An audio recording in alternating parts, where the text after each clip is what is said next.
ადგილობრივი თვითმმართველობა ჯანდაცვის პროგრამის ფარგლებში აუტიზმის სპექტრის მქონე ბავშვებს მკურნალობა რეაბილიტაციის პროცესში დახმარებას გაუწევს. მერიაში ამბობენ, რომ აუტიზმის სპექტრის მქონე 0-დან 18 წლამდე ბავშვების სამედიცინო დახმარების წლის ლიმიტი 2000 ლარია. დახმარებით სარგებლობა შეუძლიათ მხოლოდ გორის მუნიციპალიტეტის ტერიტორიაზე რეგისტრირებულ მოქალაქეებს. გორის მუნიციპალიტეტის მერიის სოციალური დახმარების გაცემის წესი ითვალისწინებს აუტისტური სპექტრის ბავშვების 0-დან 18 წლამდე დახმარებას 2000 ლარის ოდენობის წლიური ლიმიტის ფარგლებში.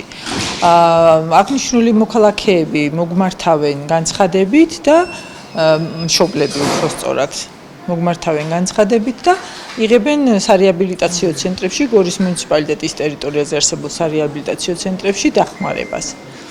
შესაძლებელია საქართველოს ნებისმიერ სარეაბილიტაციო ცენტრს მიმართონ, ჩვენ გავცემთ საგარანტიო წერილს და მის საფუძველზე შეუძლიათ ამ მომსახურეობის მიღება.